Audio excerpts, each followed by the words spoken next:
अहो बत महत् पापं कर्तुं व्यवसिता वयं यद्राज्य सुखलोभेन हन्तुं स्वजनमुद्यताः यदि मामप्रतीकारम् अशस्त्रं शस्त्रपाणयः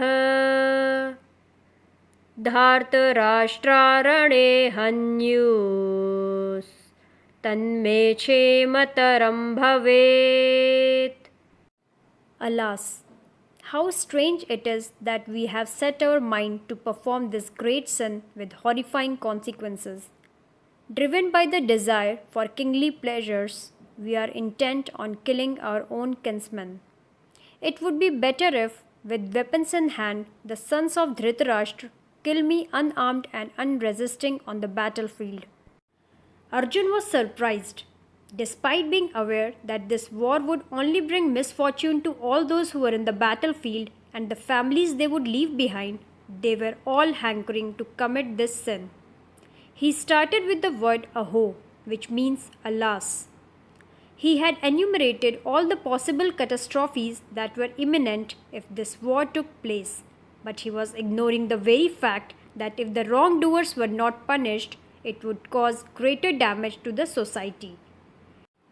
Often, we keep blaming the circumstances or others but turn a blind eye towards our own weaknesses. Arjuna's justification for not killing his greedy cousins and relatives was driven by his own attachment and compassion towards them.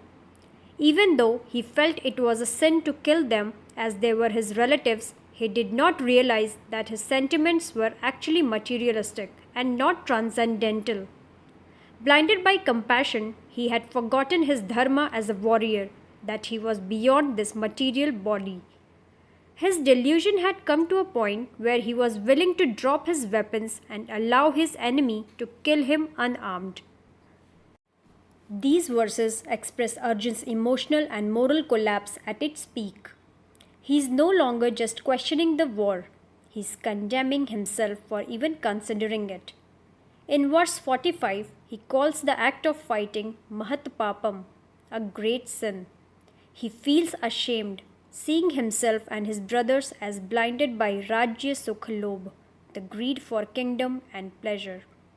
This self-condemnation reveals that Arjuna is now viewing the war through the lens of guilt, not dharma. In verse 46, he takes this to the extreme. Let them kill me, even if I am unarmed and offer no resistance. That would be better than me killing them. This is not the voice of courage, nor of wisdom. It is the voice of a heart broken by attachment, guilt, and grief. Arjuna is now willing to sacrifice his life, not out of surrender to dharma, but to escape the burden of decision. His non-resistance is not an act of spiritual renunciation like that of a sage. It is despair disguised as virtue. These verses reflect a crucial moment of inner crisis that many of us face.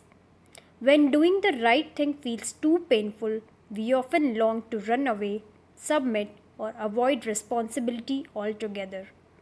Arjuna's desire to be killed unarmed reflects his complete surrender to emotion, not to truth.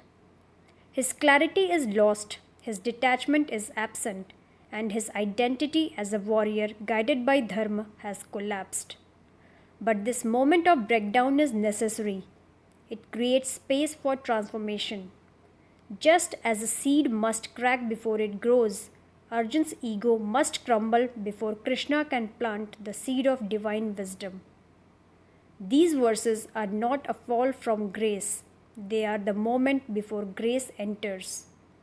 Arjuna is at rock bottom, and that is where the Bhagavad Gita truly begins, not with Arjuna's strength, but with his sincere confusion, which opens the door for Krishna's timeless teachings.